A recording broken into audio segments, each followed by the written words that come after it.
What's up, guys? Welcome back. We're back at it once again with more Microsoft Flight Simulator 2020 action, and we're doing my absolute favorite thing to do in this game, which is flying another military flight. This time we're flying for the 144th Fighter Wing, 194th Fighter Squadron, California Air National Guard F-15Cs out of Fresno, or KFAT. We're going to be flying this exactly or as close to the real thing as we possibly can through information that I have doped out across the internet. I have scoured the internet for departure procedures and arrivals and everything else. We're going to go back to the Sidewinder once again.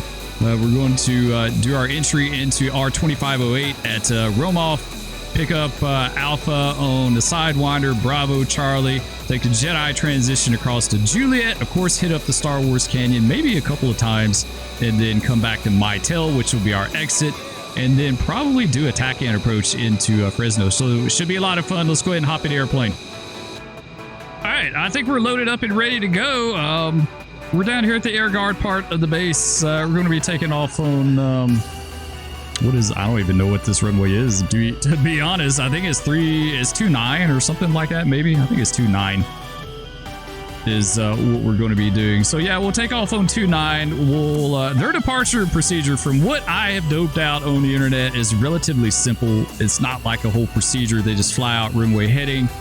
It says usually they get over the San Joaquin River and then they're either given radar vector zone course or just cleared direct to whatever fix they're going to. So for us, it would be Romoff or something like that. But we'll make it work. Should be a good flight. Why am I kind of laggy a little bit? Like, I don't know what's up with that. We may check that out in a second once we get on the runway here. There we go. DC Designs F-15C. Absolutely love it. It's a great airplane for Microsoft. It's not DCS quality, of course. It doesn't need to be, but it's definitely good enough for what we're doing. Okay, let's go ahead and we'll stop here, set the brakes, and yeah, check something with my track hour, and then we can get going. All right, there we go. I think we're good for now. Let's go ahead and we'll hold the brakes, run the power up, release the parking brake, and let's get out of here. Go full burner. Sweets. We got 2 bags under wings. We're pretty decent on fuel. All right, nose up. There we go. Positive rate, gear up. It's another great foggy morning, and man, you can tell when those flaps come up. Every time the flaps come up on this airplane, she just wants to pitch like crazy. Yeah, it's a wonderful morning in Fresno, right? Like, look at that. Actually, let's fly out runway heading for a bit. I started to turn out on course early. We'll just keep with this for a bit. Yeah, we're totally not going to be able to see the San Joaquin River.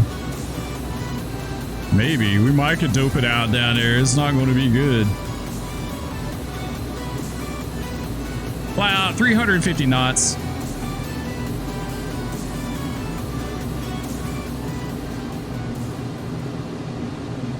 Well, I think what we'll do is we'll get over 5,000 feet and then we'll turn on course.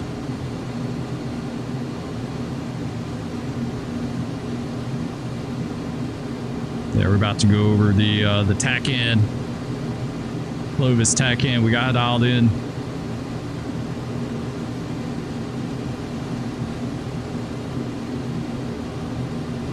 All right, there we go. 3 to 5,000. Let's go ahead and turn direct, Romoff.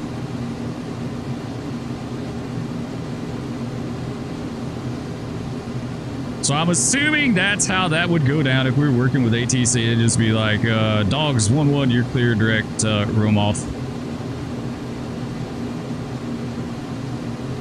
Might be some radio stuff going on at some point because we'd have to talk to Joshua Control and all that. Like, it's a lot, but it's fun. I love the procedures. I love figuring this stuff out.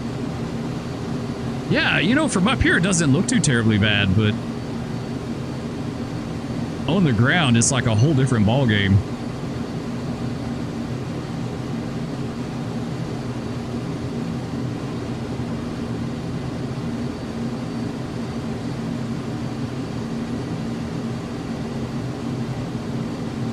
Nice easy turn, nothing crazy. I would love to have a wingman doing this sometime. So if any of you guys are interested in doing some realistic military flights, in Microsoft, hit me up. Leave a comment below.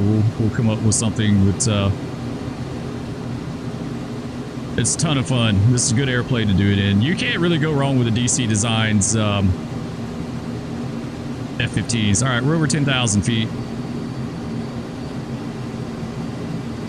So from what I can tell from the other information that I read is that we have to cross up Romoff, which is the entry point for the R2508. We have to cross it up at like 19,000 feet. There we go. Now we're good. Well, it's a little too close.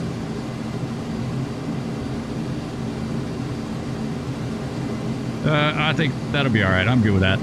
Yeah, we got to cross it up. It's 19,000 feet.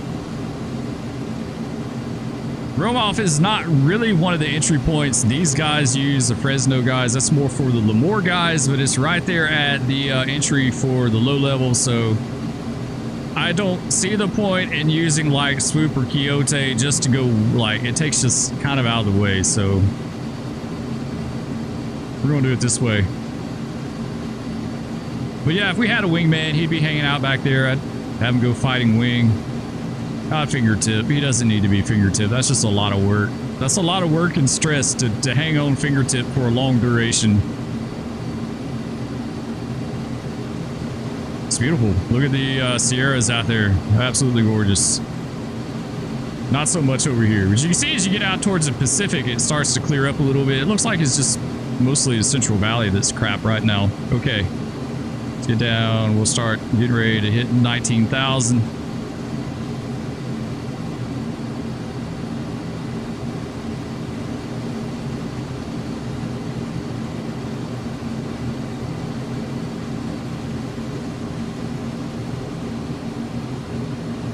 There we go. Oh, just a little bit shy of it. Pull power back some. Let's go. I gotta find autopilot over here. There we go.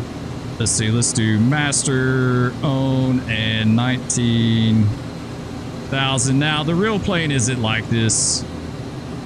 You don't set your altitude. You just, when you get to the altitude that you want to hold, of course, you just flip a switch and then it holds it.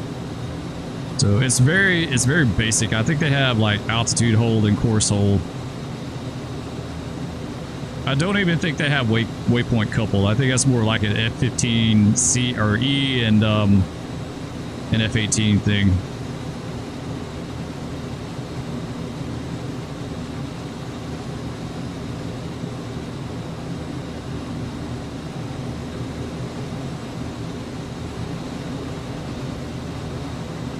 Nice. Yeah, it's turned out really pretty out here.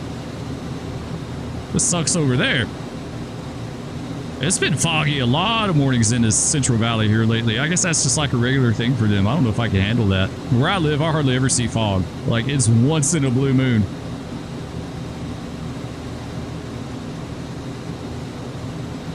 All right, let's go ahead and push it up to 420. We got gas to burn. We may as well burn it. Get out there a little quicker. So why do I like military flights so much in Microsoft? Well, there's a few reasons. There's really like three main reasons why I like the military flights in Microsoft. One, you get to check out this gorgeous scenery. And we get to check it out at medium altitude, low altitudes. It's not like an airliner where you're cruising along 35,000 feet looking at the clouds with the autopilot on, you know.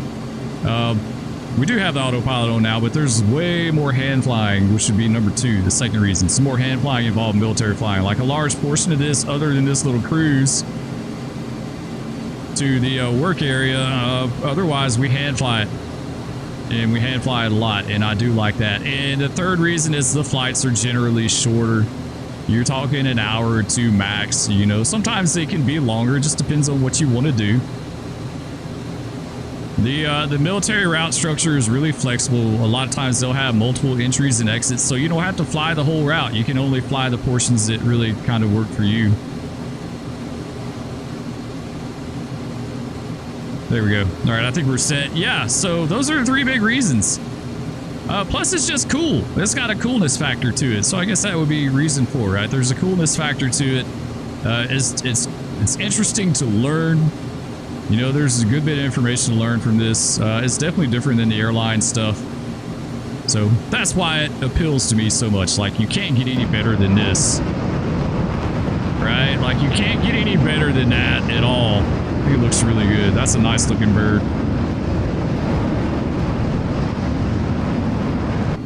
There you go. All right, let's hop back in. Try to keep her around 420. She does have an auto throttle. I don't really like. I don't try to do anything with autopilot that the real plane doesn't have. You know. So we try to keep it reasonable.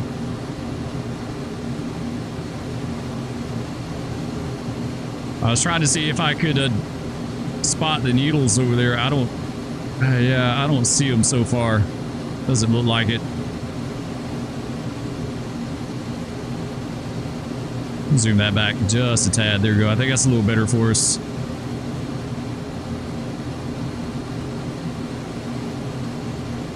All right, so we're good. We'll cross Rome off at 19,000, and we'll start left-hand descent into Lake Isabella, the dam.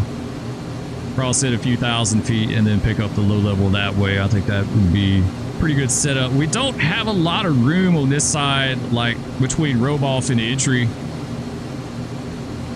It's a little bit tight. We could fly over it and come around from the right. We'd have more room, but we'll make it work from the left.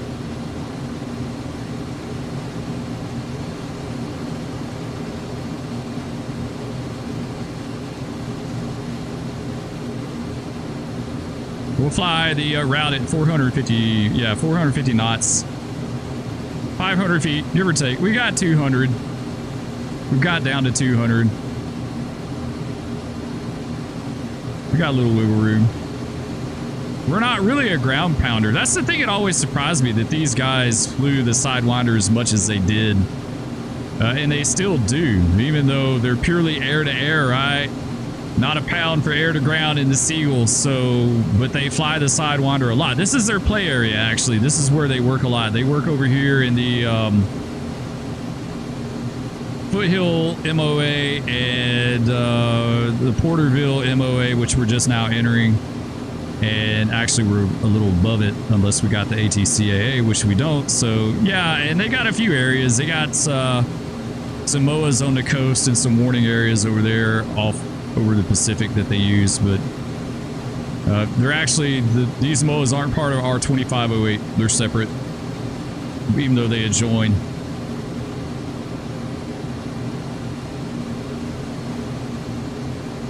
Where we 16 out of entry. I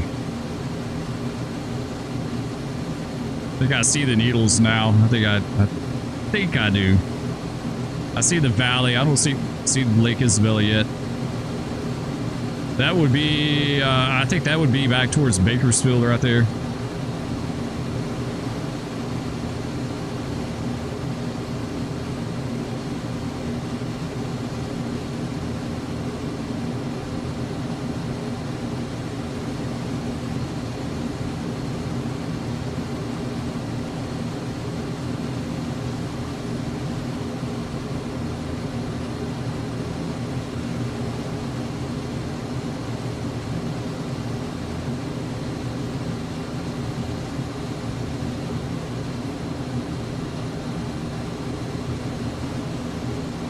All right, there we go. Lake Isabella coming up.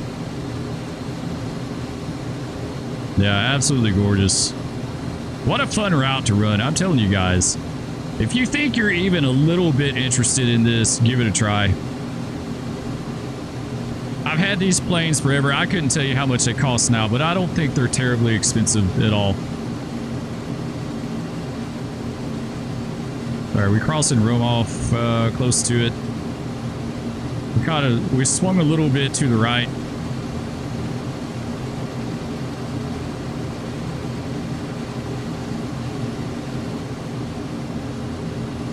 There's our entry point, the western dam over there, or not there, down there. The western dam is what we need to cross. That'll be our entry point.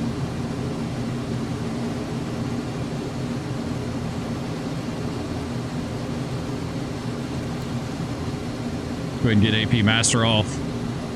And we'll start. Haven't quite crossed into it yet. So I have to swing around to the south a little bit.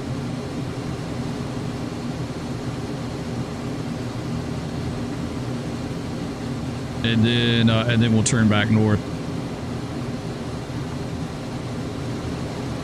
All right, we just crossed into R2508. We talked to Joshua Control. They've given it to us. So we got, they've got it broke up into different categories. So I think we would have the category that's called Sage 2. So before we went in, I guess they would say you're cleared Sage 2 or something like that, which would give us some MOAs and stuff that we need.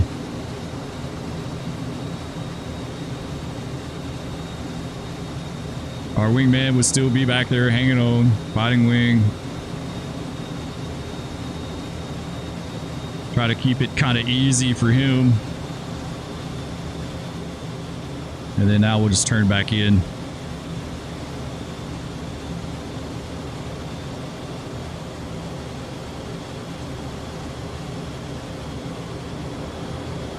And then at this point, we would make a call on the radio in the blind. We'd be Sidewinder traffic, dogs 1-1. Entering Sidewinder low level at point alpha 500 feet, 500 knots, or we say 450 knots for us.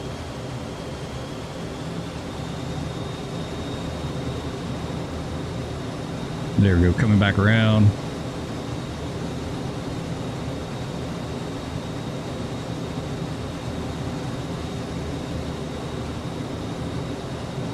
Alright, so now we gotta avoid Kernville Airport by 3 miles, so we gotta take the left-hand side of the route corridor here.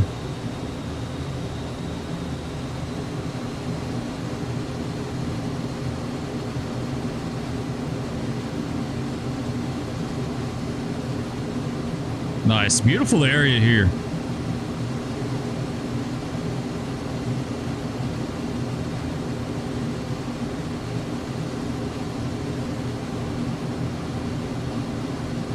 Kernville Airport's going to be right over there by the river. I can't really point it out. It's over there. I know that.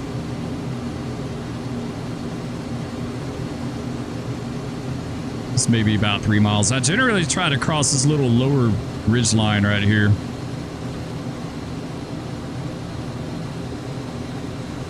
Oh, this would be so much fun as a 2-ship. Man, this would be fun. Telling you now, you guys have no idea how much fun this would be as a 2-ship.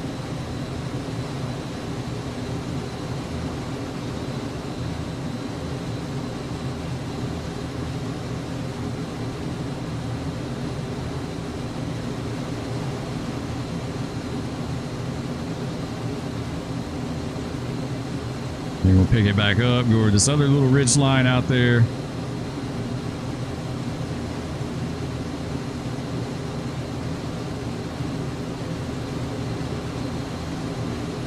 Yeah, I don't see the airport. I know it's over there somewhere. Yeah, I think it might be back there.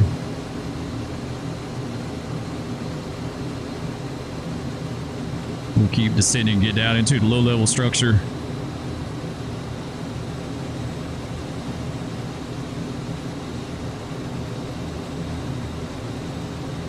Go to our next waypoint. There we go. That's better.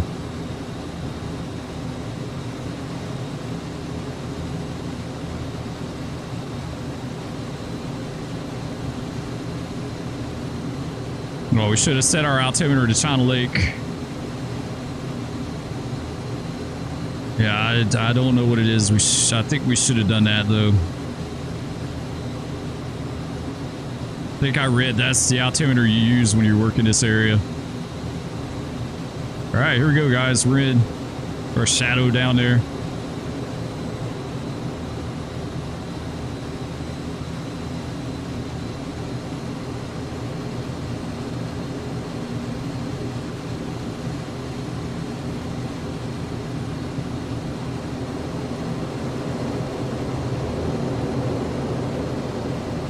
I turned a little bit late because I was looking over there to the left.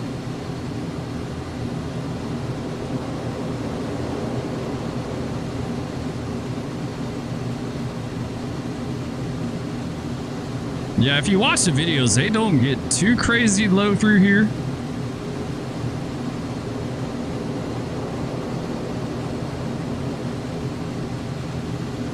At least it doesn't seem like it. All right, we'll head towards the needles over there.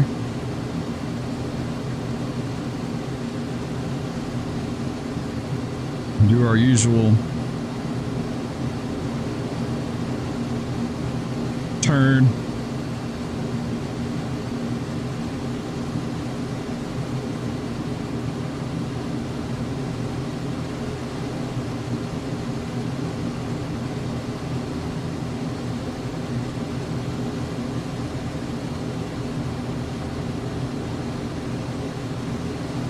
There, we'll start to climb up and over and then turn to the right.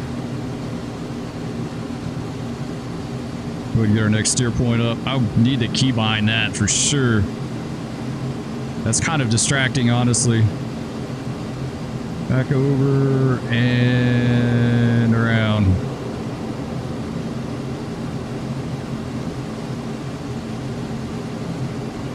Ooh, she got way fast. She wanted to take off once we started going downhill there.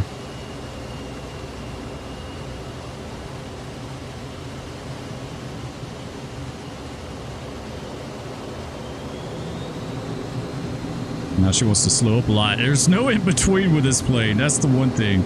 It's one thing I noticed about the fighters a lot in Microsoft is like they either have a ton of power or you cut out the power and they're real draggy.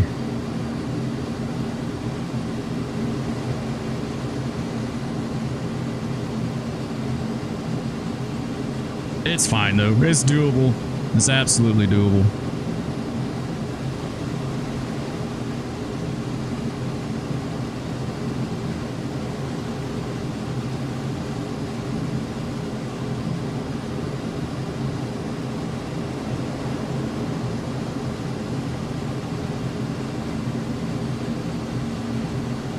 Down, just have to be careful.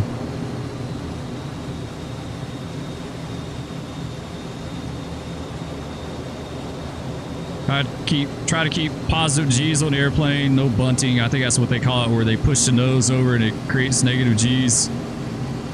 I think that's kind of a no-no. You want to keep that to a minimum.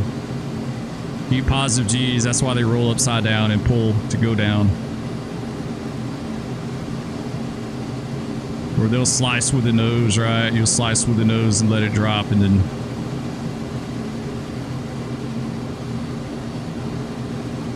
there we go. There's our little volcano. I don't know what that is. I call it a volcano. It looks a lot like a volcano, but I love this area up here. It's so freaking remote, desolate, in the mountains. This is like totally where Bigfoot would live. Up here.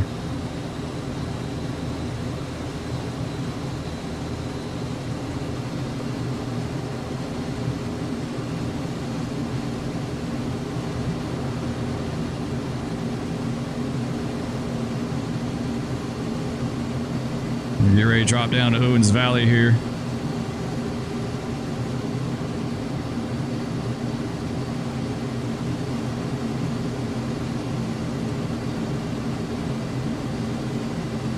Right here's where we want to go. Perfect.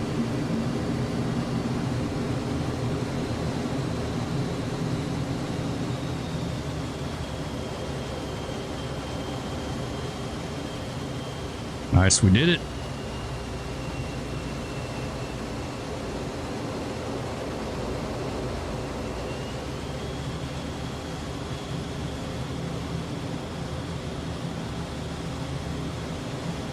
All right, let's get back direct to our next steer point.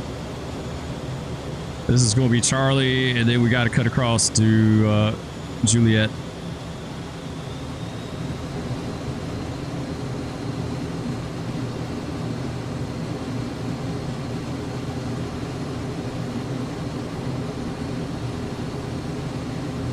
All right, Sidewinder traffic, Dogs 1-1 entering Jedi transition at Point Charlie, 500 feet, 450 knots. All right, next waypoint. This is going to be our next steer point. There we go. All right, let's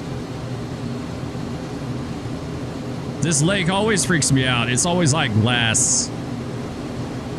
And it'll really jack you up as far as your depth perception.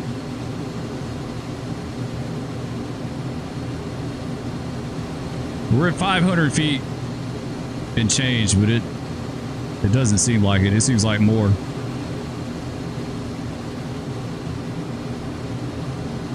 All right, so then up here we got one road to cross, some power lines, and then the main highway that we'll follow.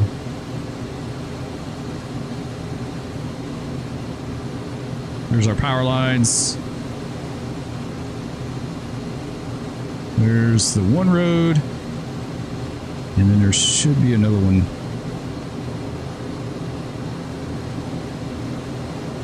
Another highway.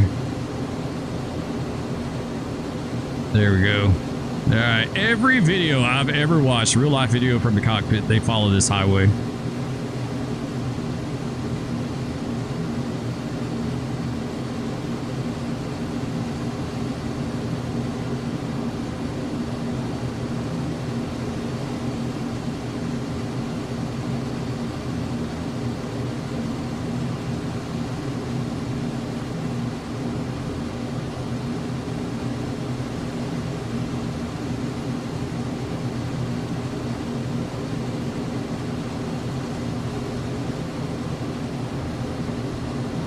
If you follow this road, you'll wind up at Star Wars Canyon in the blink of an eye.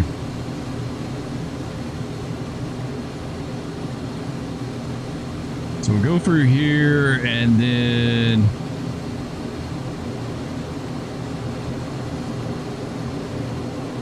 we're going to wind up with a big pull back to the left. Yeah, right here.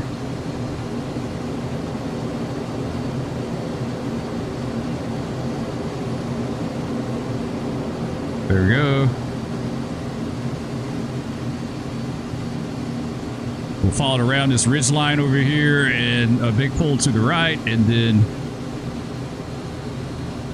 we'll be on top of Star Wars Canyon. All right, I'm going to climb up just a little bit to set ourselves up better for the canyon. We'll swing ourselves out wide a little bit. If you're new and you haven't done it, the canyon's actually kind of hard to spot.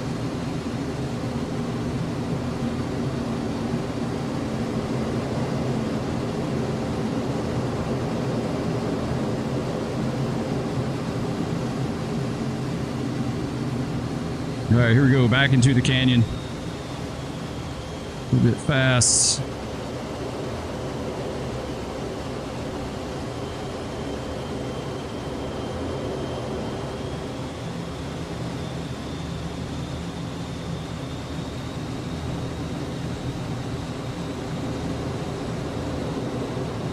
There we go. Nice. All right, we're off.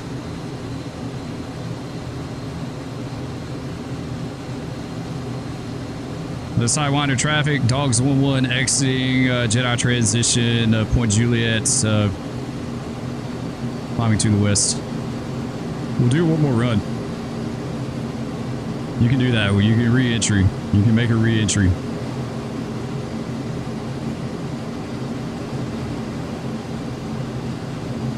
Climb out a little bit.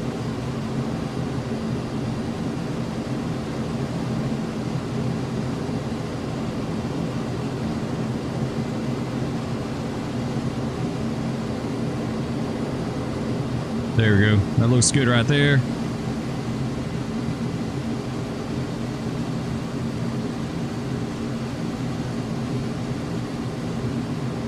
Get our speed back up. We're gonna make another call. Sidewinder traffic, Dogs 1 re-entering Star Wars Canyon, west to east.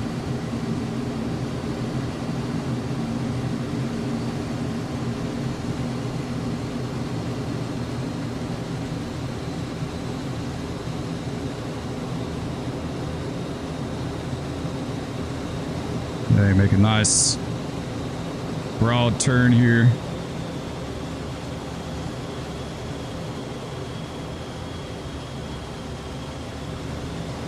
There we go. This is always the freakiest part right here, is just getting in.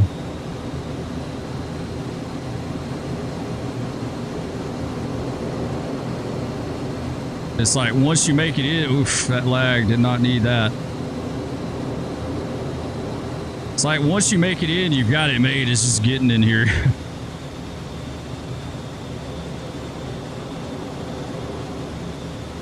There you go, sweet.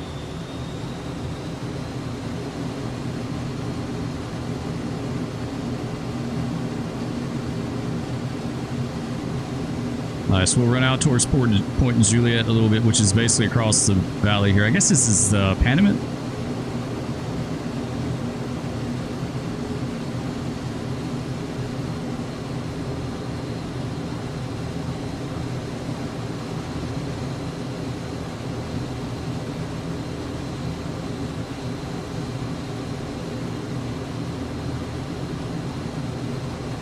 Sweet, there we go. All right, Sidewinder traffic, dogs 1-1, exiting low level at Point Juliet, climbing to the west. All right, let's go.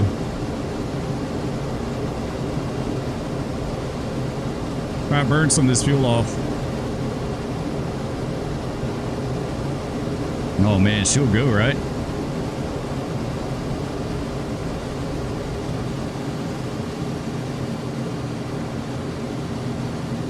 Head back 270. There we go. 20,000 feet.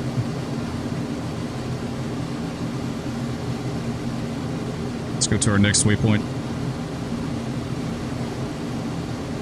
It's going to take us to Mytel.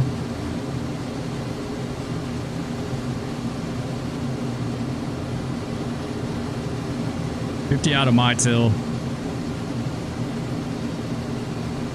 They can do all sorts of stuff in here too. They can dogfight. Like, it's not just low level stuff. They can dogfight. They can, you know, do BFM, whatever.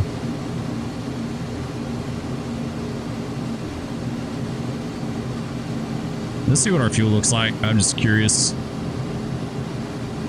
Yeah, we still got a good bit of fuel.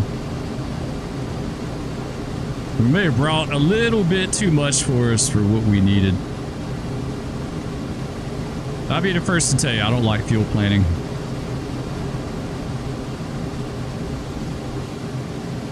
Oh, we're at 20. You know what? We'll do 22.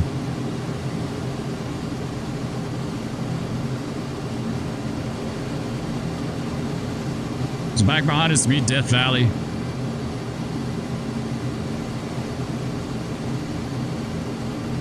I think you've got some restrictions associated with Death Valley as far as what you can do over there, because it is a national park.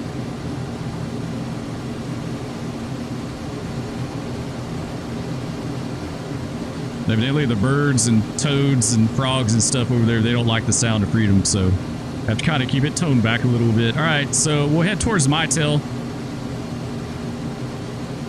And then we'll pick up the high tack into Fresno, which we've already got set, so we should be good. All right, just cruise along, guys. Just enjoy the scenery here. Looks pretty nice. Try to keep our speed up. We're, like I said, we're trying to get rid of some of this fuel.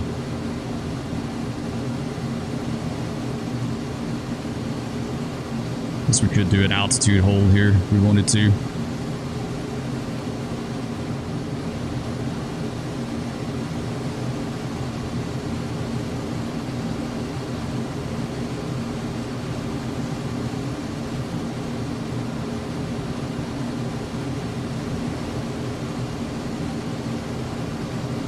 All right, we'll set 20. We'll let it descend.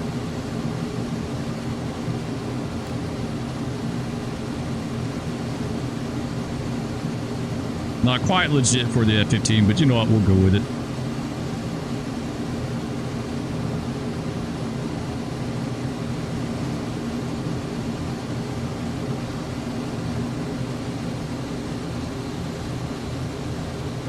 So yeah, at this point, we'd go to Mytel.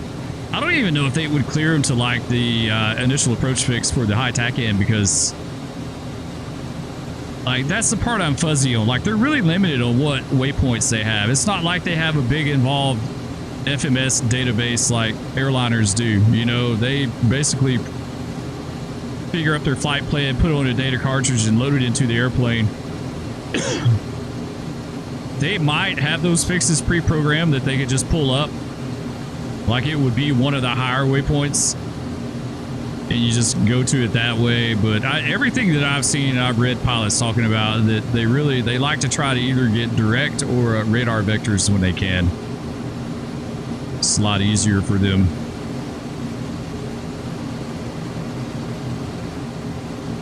There we go.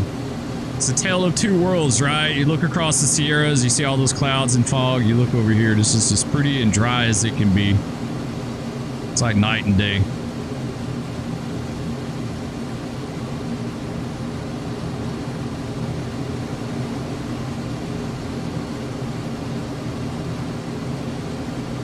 I don't even think there's any houses up here. Like, there's literally nothing up here. It's probably government land, right? Like, they own a ton of land.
All right, so we're 5 out of my tail. We're going to skirt it a little bit. I guess we could turn a little bit more on course.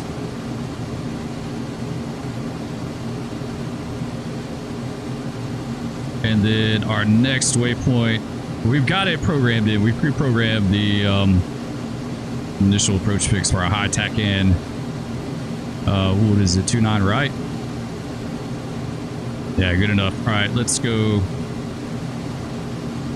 Next waypoint is going to be Elixir. And we'll start pulling the speed back. And we need to look at that plate. We got an altitude crossing restriction for that waypoint. We got our course set at 307. That's our inbound course.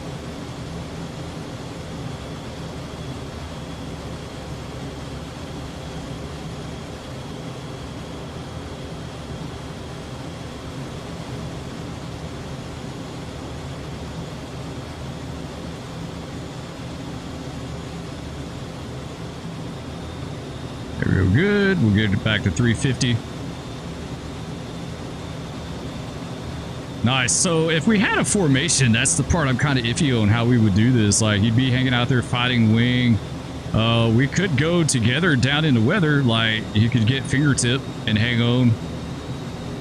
But we wouldn't be able to go, like, we could, I don't even think we could land as a formation in that kind of weather. Like, I think that would be horrible weather for formation landings. So he can't go down and then, like, go missed or go into the pattern because the weather is too bad. So I'm guessing the only way we could do this maybe is breaking the formation up. I see you can go trail. You can do radar trail back there, go back like a mile or two. But we don't have a way to tie on with radar. Radar doesn't work, so that's a moot point in game. It's one of the downsides. All right, let's go ahead and let's kill the autopilot off. Yeah, that's all good.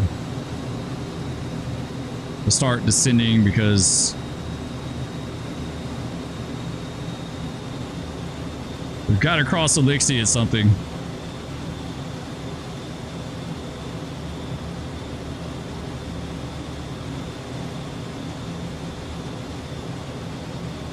Okay, Elixir's going to be 16 to 9. We'll probably do 10.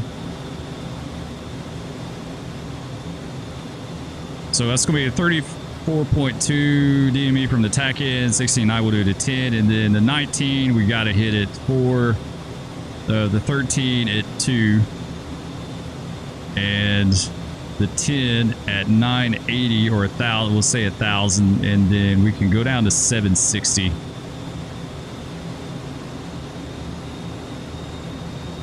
Yeah, we'll just have to see how this plays out. Tack end approaches are cool. I like them. Honestly, like if I had a choice, I'd almost rather do a tack end down than an ILS. ILS to me is just really hard in a jet, like in a high performance jet. You have a ton of stuff going on. I'd rather have, like, if the minimums are so bad, like the weather's so bad, you got to do ILS. I'd just rather not fly. To be honest, it's like just do a tack end approach, like 1,000 foot, you know, tack end approach to 1,000 foot ceiling, and then you're good. Okay, we need to go ahead. Let's go ahead and pull our speed back.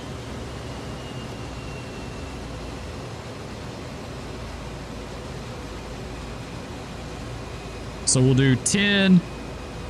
4 to 1,000 and then 8. So we're going to try. We'll see if that works out. I'm wondering, I'm kind of worried about our fuel, honestly. We may be a little bit on the heavy side. Yeah, you know what? Let's fix that. We'll say we burned some off or we dumped it or we did something.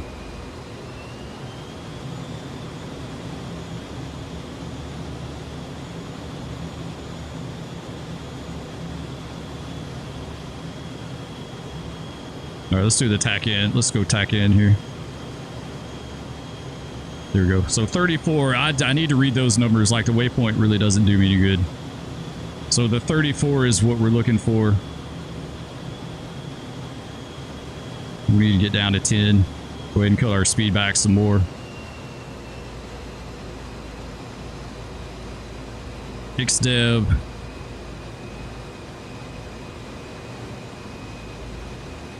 XDev at 4. Okay. And that's the 19 DME.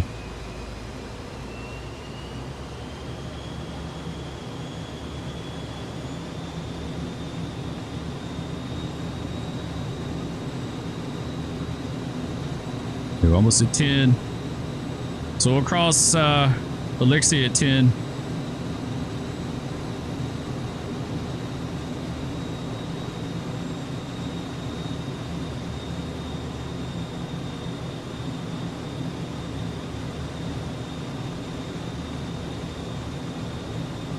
All right, we're going to kind of go sterile cockpit here for a bit.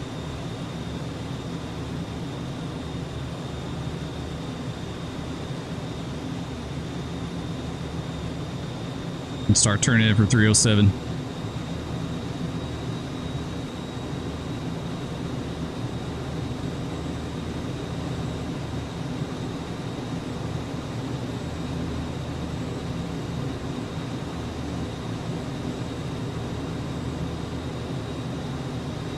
There we go, 34 DME. So now the 19, we need to hit it 4. Go ahead and pull our speed back.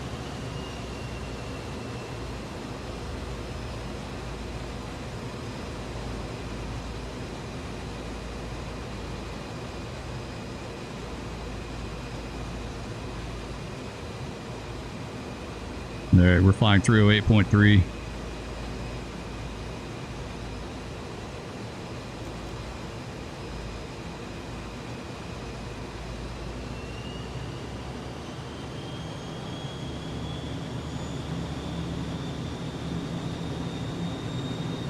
We're 8.2, so it's coming back. Yeah, we're a little bit to the right of it. We're letting it come back.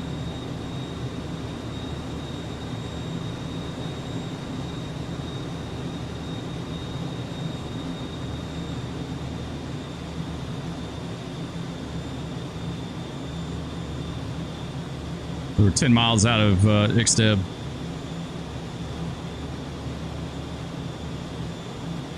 We got to the 8.7 DME. at 800 feet.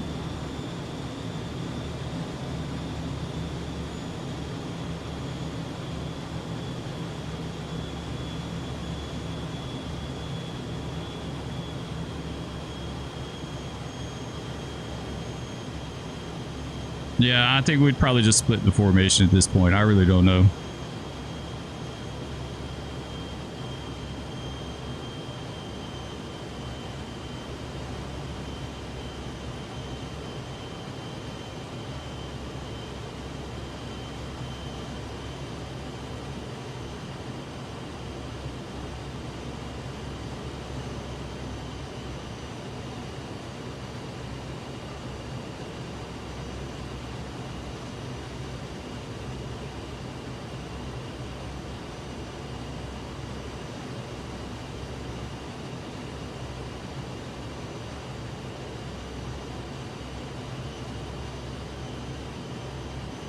All right, sweet. Almost to XDeb.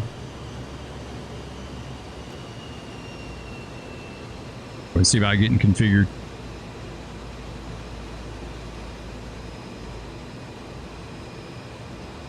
I think a fighter on a precision approach, I think they kind of configure way early, don't they? So it takes... Oof, we busted that. We shouldn't have done that, but you know what? It's fine. We learned... next one is going to be 2000 at the 13.1. So let's go ahead and go gear down. Flaps. Of course, she's going to want to pitch up.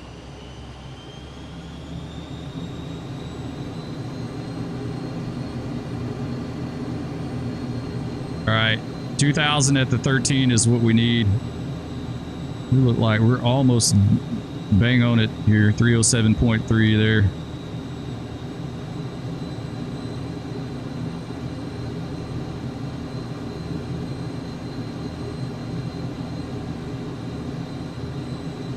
Have to put a lot of back pressure on it, and you can't trim out of it too. That's the part that really sucks, is that you can't trim out of this. It's like a crazy amount of back pressure. I don't think it'll let me trim out. It kind of, yeah, it kind of does actually. I think you could. I don't know. Like it does. Yeah, it does. You can. Okay. So you, when you lower the gear, evidently it doesn't self-trim. Then you get trim control. All right. 13, we need 2,000 feet.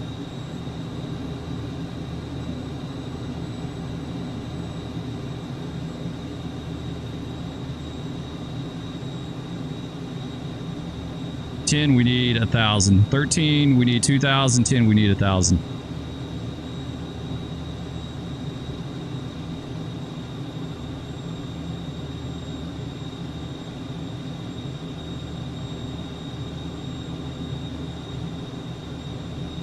I don't know, this might be all right.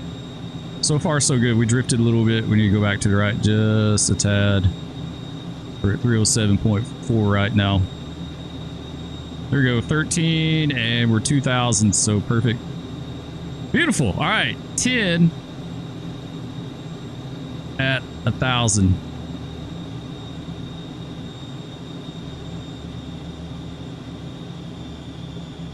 All right, slowing her down. We need 10 out of 1,000. We really need to hit that.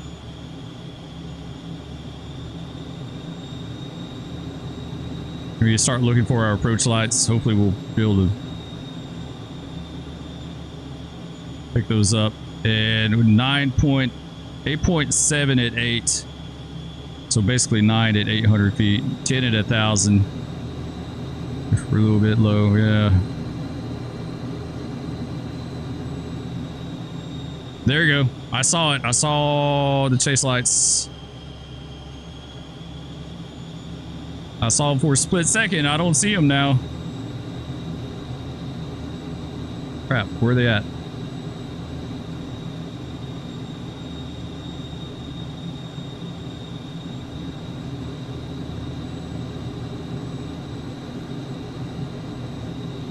Yeah, I don't see them. I saw them and I don't now. Where are they at?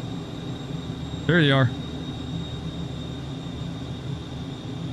Yeah, that those minimums are kind of iffy. We're within them, like. Oh, don't stall. Come on. There we go. Yeah, that wasn't good, but you know what? We made it. We lived to tell the tale another day. Oof. Yeah, that fog is what really kind of like.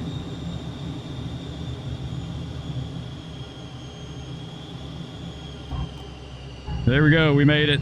Speed brake out. Hold the nose up.